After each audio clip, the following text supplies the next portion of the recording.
Hello everyone, welcome to grammar with me. कैसे हैं आप सभी? आशा करती हूँ कि आप सभी अच्छे होंगे और आपकी तैयारी बेहतर ढंग से चल रही होगी। तो चलिए स्टार्ट करते हैं हिंदी व्याकरण का नेक्स्ट लेक्चर, जो कि आज क्या है, विराम चिन्ह। ओके, इससे पहले लास्ट लेक्चर में हमने क्या पढ़ा था? वाक्य। ठीक है, आई होप आपको वाक्य अच्छे से समझ आ गए होंगे।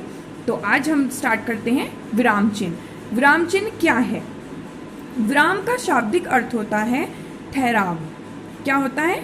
ठहराव मतलब रुकना, जहाँ पर शब्दों एवं वाक्यों का परस्पर संबंध बतलाने तथा किसी विषय को अलग अलग भागों में बांटने और पढ़ते समय उपयुक्त विराम पाने के लिए लेखन में जिन चिन्हों का प्रयोग किया जाता है उन्हें विराम चिन्ह कहा जाता है। क्या है विराम चिन्ह? जब हम कुछ भी लिखते या पढ़ते हैं, ठीक है, तो उस समय क्या है कि जो भी हम अपनी बात कहना चाह रहे हैं, मतलब पढ़ते हुए या जो भी हम पढ़ रहे हैं या जो भी हम लिख रहे हैं, तो वहाँ पर उपयुक्त विराम पाने के लिए, मतलब लिखते हुए, ये तो है नहीं है कि हम कोई भी बात कहना शुरू करेंगे और एक ही धुन में बस स्टार्ट करा और बोलते चले जा रहे हैं। उसमें कहीं पर हल्का सा विराम भी आएगा, कहीं हम पूरा रुकेंगे, कहीं पर हमें दो बातें जोड़ कहनी होंगी एक के बाद एक, तो वहाँ पर भी हम एक विराम लगा कर कहेंगे। ठीक है, तो इस तरह अपनी बातों को कहने के लिए या कुछ भी लिखते या पढ़ते समय हमें उपयुक्त विराम पाने के लिए लेखन में जिन चिन्हों का प्रयोग किया जाता है उन्हें विराम चिन्ह कहा जाता है। क्लियर? समझ आ गया? चल, हिंदी में प्रयुक्त विराम चिन्ह कौन कौन से हैं देख लेते हैं। तो हिंदी व्याकरण के विशेषज्ञ, एक हिंदी व्याकरण के विशेषज्ञ रहे हैं जिनका नाम है कामता प्रसाद गुरु। तो कामता प्रसाद गुरु ने विराम चिन्हों की संख्या 20 मानी है। कितनी मानी है विराम चिन्हों की संख्या? 20। देखिए, ये बात ध्यान रखने के लिए है, ये भी पूछ लिया जाता है कि कामता प्रसाद गुरु के अनुसार विराम चिन्हों की संख्या कितनी है, या फिर डायरेक्टली पूछ लें कि विराम चिन्हों की संख्या कितनी होती है, तो आप क्या कहेंगे? 20 है। ठीक है, कामता प्रसाद गुरु पूर्ण विराम, जिसका चिन्ह ये होता है, आपने देखा होगा, इसको हम कहते हैं पूर्ण विराम, को छोड़कर बाकी सभी विराम चिन्हों को अंग्रेजी से लिया हुआ माना है। कहाँ से लिया हुआ माना है? अंग्रेजी से। ठीक है, तो कितने विराम चिन्हों की संख्या हो गई कामता प्रसाद गुरु के अनुसार? 20। ठीक, अब इन 20 विराम चिन्हों को हम देख लेते हैं एक एक करके। ओके, चलिए अब देखते हैं आगे इन चिन्हों को। ये विराम है, मतलब उनके नाम है, यहाँ पर वो चिन्ह है और ये उनका उदाहरण है, किस तरीके से उदाहरण में प्रयुक्त होते हैं। ठीक, पूर्ण विराम, सबसे पहले क्या आता है? पूर्ण विराम। पूर्ण विराम का चिन्ह क्या होता है? ये एक डंडा खींच दिया जाता है ऐसे वन की तरह, तो इसको क्या कहा जाता है? पूर्ण विराम। देखिए उदाहरण, वह कल आएगा, पूर्ण विराम। तो इसको, इस चिन्ह को क्या कहते हैं? पूर्ण विराम।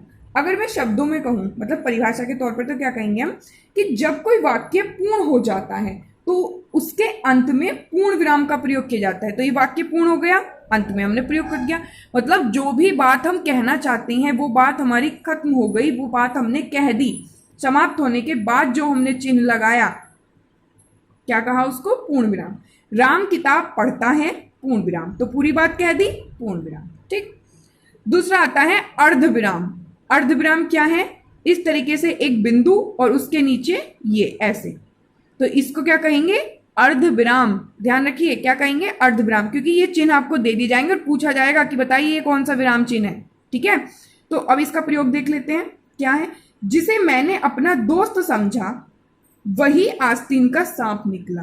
तो देखिए, अर्ध विराम, अर्ध मतलब हल्का सा विराम देना है। जिसे मैंने अपना दोस्त समझा, अब हल्का सा रुके, फिर अपनी बात फिर से कही, वही आस्तीन का सांप निकला। यानी अब जब कोई बात कहते हुए हमें हल्का सा विराम देना हो, अर्ध, आधा विराम, अर्ध का मतलब है आधा, पूरे विराम का मतलब क्या था कि पूरी बात हो गई, और अर्ध विराम का मतलब है कि हमने अपनी बात आधी कही है, अभी आधी और कहनी है, तो तब हम इस चिन्ह को लगाते हैं। ठीक है, तो ये होता है अर्ध विराम। ठीक, अल्प विराम। अल्प विराम क्या है? अल्प मतलब हल्का सा, अर्ध तो आधा, अल्प मतलब हल्का सा, तो अल्प विराम के लिए बस ये आता है, जिसको आपने इंग्लिश में भी सुना होगा, कोमा कहते हैं इसको। तो ये जो चिन्ह है इसको कहते हैं अल्प विराम। क्या कहते हैं? अल्प विराम। श्याम जरा इधर आना, तो ये कोमा, श्याम कहाँ रुके, फिर हमने कहा जरा इधर आना। हाँ, मैं कल दिल्ली जाऊंगा। तो ये जो चिन्ह का हमने प्रयोग किया, ये और ये, तो इसको क्या कहा गया? अल्प विराम। क्या है अल्प विराम? अगर मैं परिभाषा के तौर पर कहूं तो क्या है कि थोड़ी देर या कुछ समय के लिए ठहरना। यहां तो क्या था, हल्का सा विराम दिया, आधा विराम दिया और अपनी बात फिर से शुरू कर दी।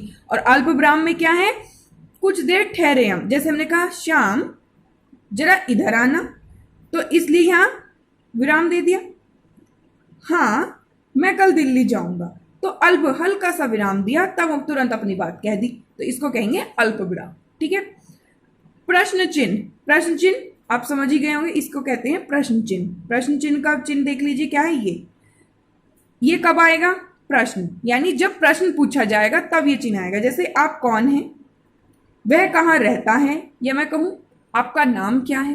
तो इस तरीके से जब हम किसी से प्रश्न पूछेंगे तब हम इस चिन्ह का प्रयोग करेंगे। ठीक है। ठीक, फिर आता है विस्मयादि चिन्ह। विस्मयादि बोधक चिन्ह क्या होता है? ये पहले चिन्ह देख लीजिए आप क्या है। इस तरीके से एक डंडा खींचेंगे और उसके नीचे बिंदु, तो ये क्या है? विस्मयादि चिन्ह। ये कब आएगा?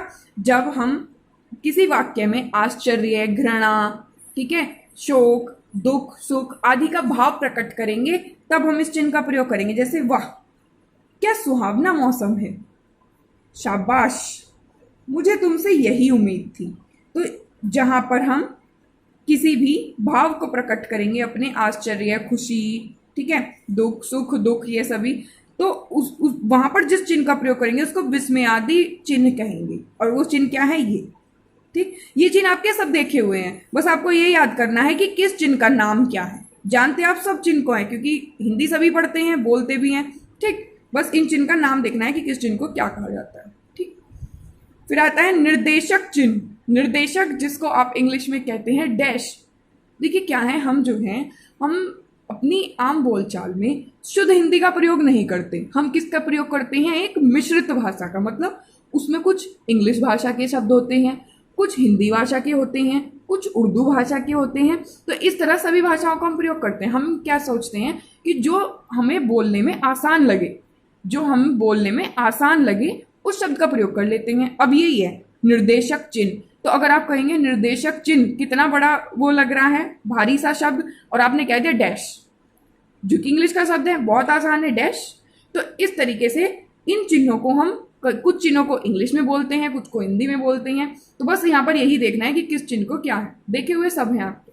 तो निर्देशक चिन्ह किसको कहते हैं? जिसे हम ये इस तरीके से चिन्ह दिया जाता है। कहाँ प्रयोग होता है इसका? जैसे हम कहें प्रधानाचार्य ने कहा, निर्देशक चिन्ह, कल विद्यालय में अवकाश है।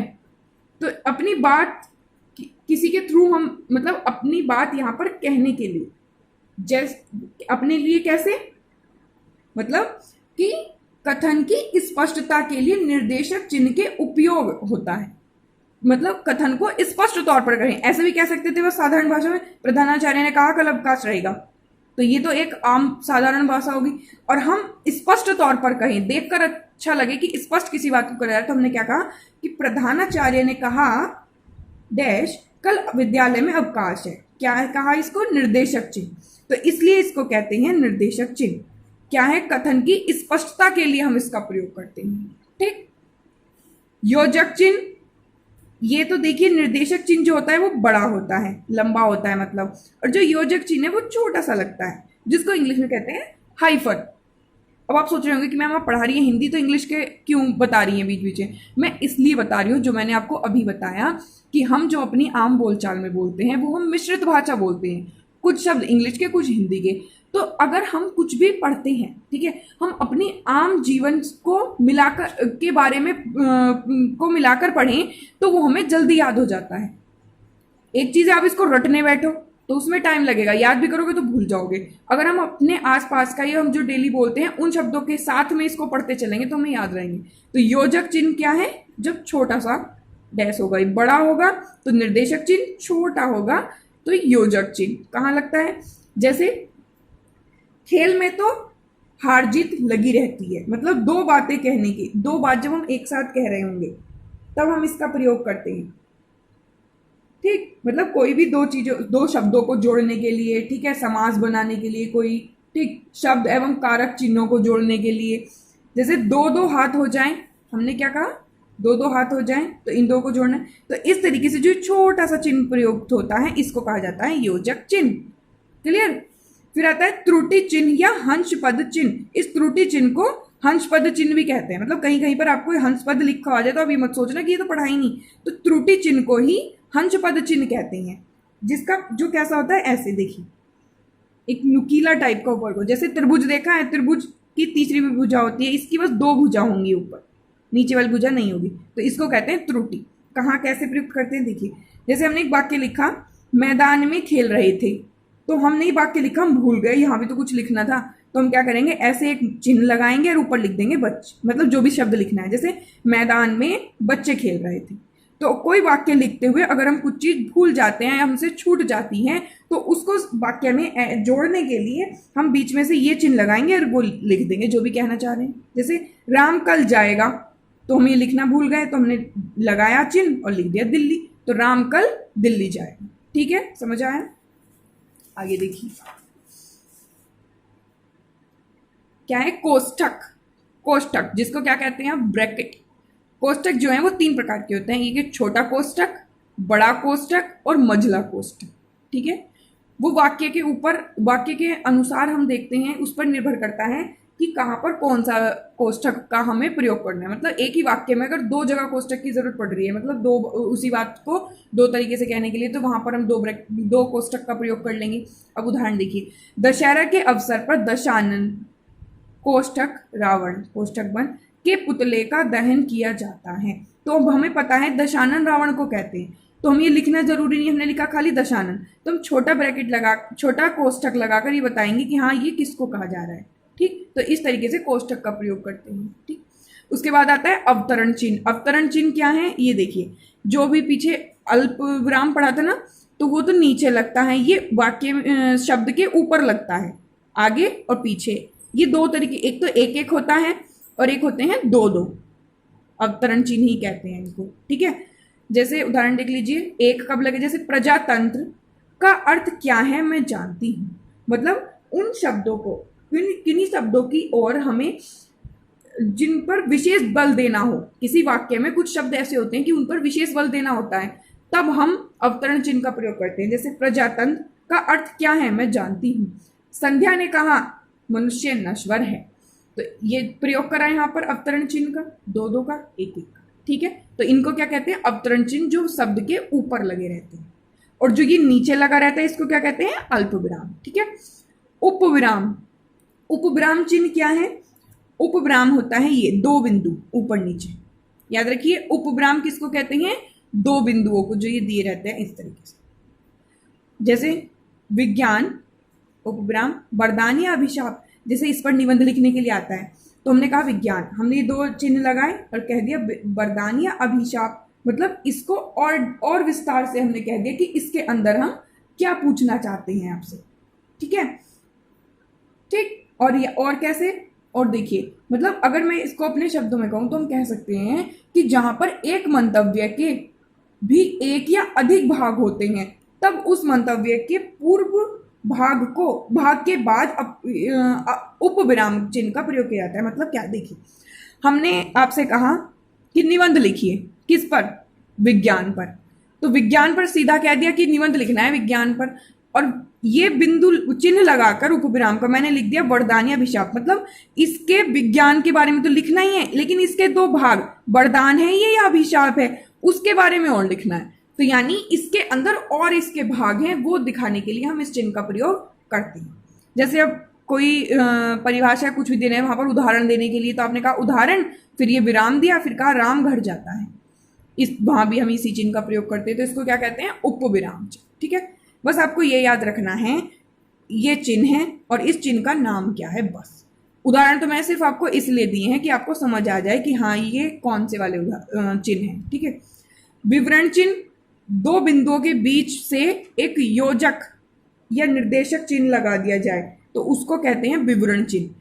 कृपया निम्नलिखित नियमों का पालन करें और फिर विवरण चिन्ह, तो ये वाले चिन्ह का जब प्रयोग होगा तो इसको कहेंगे विवरण चिन्ह। ठीक है, पुनरुक्ति सूचक चिन्ह। पुनरुक्ति सूचक चिन्ह के दो, इस तरीके से दो अल्प विराम लगते हैं एक साथ में। जैसे हम कोई सूची बना रहे हैं, कोई लिस्ट बना रहे हैं, हमने ये व्यक्तियों के नाम है और उनको उनके द्वारा जमा किए गए रुपए हैं। तो हम कहेंगे राम ने कितने रुपए जमा किए, 100 रुपए। श्याम ने कितने किए, उसने भी 100 किए। तो दोबारा से फिर से हमें 100 ना लिखना पड़े, इसलिए हम ये चिन्ह लगा देते हैं। इसका अर्थ होता है कि यहां पर भी वही है जो ऊपर दिया गया है।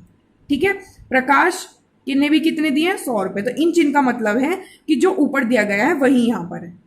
ठीक है, लाघव चिन्ह इस तरीके से छोटा शून्य सा बना रहता है।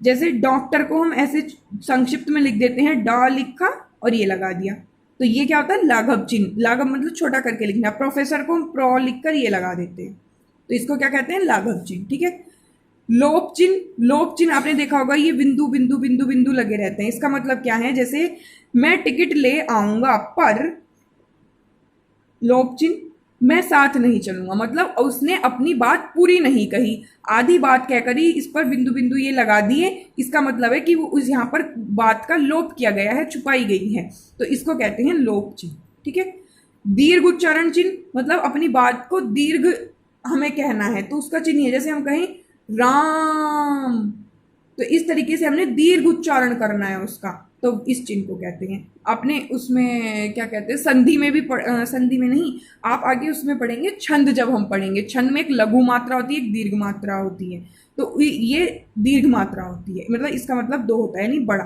ठीक, तुल्यता सूचक। तुल्यता सूचक का चिन्ह है ये, जिसको आप बराबर भी कहते हैं। जैसे अशिक्षित, तुल्यता सूचक चिन्ह अनपढ़।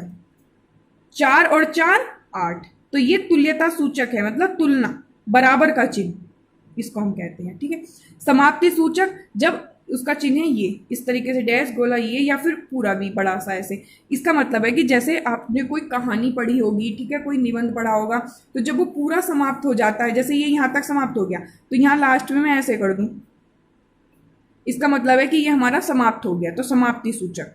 टीका सूचक। टीका सूचक क्या होता है, टीका सूचक है, देखिए इसका चिन्ह इस तरीके से एक स्टार सा बना दिया, प्लस लगा दिया, 2 प्लस लगा दिए। इसका मतलब है जैसे आपने कोई जब बुक पढ़ी होगी तो उसमें इस तरीके से कहानी सी लिखी हुई है, पूरे लाइन लिख रही है, परिभाषा है कुछ भी, तो उनमें से एक शब्द पर हम ऐसे बना देंगे ये चिन्ह, तो इसका मतलब उसका और उस यहाँ पर चिन्ह बना दिया, फिर उस पृष्ठ के अंत में यहाँ पर हमने वो स्टार बनाकर लिख दिया कि हाँ उसके बारे में हम क्या कहना चाह रहे थे। तो ये होता है टीका सूचक। मतलब जिन शब्दों के ऊपर आप ये लगे देखेंगे उसका मतलब है कि उसके बारे में नीचे या पीछे कहीं पर भी दिया होगा कि वो क्या है। ठीक, तो ये थे आपके विराम चिन्ह जो आपने देख लिए हैं। बस इनके चिन्ह याद रखने हैं आपको, किस विराम चिन्ह को क्या कहा जाता है, बस यही पूछा जाएगा। ऐसा नहीं है कि हाँ इसकी परिभाषा पूछे या कुछ नहीं, कुछ नहीं, ये पूछा जाएगा कि ये चिन्ह कौन सा है। ठीक, ये चिन्ह याद कर लीजिए, या फिर आपको एक उदाहरण दे दिया जाएगा और उदाहरण देकर उसमें पूछा जाए, या पूछ लिया जाए कि इसमें इस विराम चिन्ह को प्रयोग करके बताओ कैसे करोगे। अब डॉक्टर लिख दिया, ठीक है, और कोई वाक्य दिया, कहा कि डॉक्टर में लाघव चिन्ह का प्रयोग करके दिखाओ, तो आप क्या करेंगे, इस तरीके से लिखेंगे और लगा देंगे। ठीक है, तो इस तरीके से ये आपके हो जाते हैं विराम चिन्ह। समझ आ गए अच्छे से? ठीक है, आई होप आपको अच्छे से समझ आ गए होंगे। लेकिन बहुत ही आसान थे, कुछ भी नहीं है। देखते तो हम चिन्ह को कुछ भी पढ़ते हुए देखते ही हैं इन चिन्ह को, बस हमें इतना नहीं पता होता कि हाँ किस चिन्ह को क्या कहते हैं, वो आज आप देख ही चुके हैं। ठीक है, आई होप आपको अच्छे से समझ आ गया होगा। लेकिन फिर भी अगर कोई पॉइंट समझ में ना आया हो तो आप कमेंट सेक्शन में कमेंट करके पूछ सकते हैं। और हाँ, क्लास को ये बताना ना भूलें कि आपको क्लास कैसी लगी। ठीक, तो चलिए मिलते हैं नेक्स्ट लेक्चर में नेक्स्ट टॉपिक के साथ। Thank you.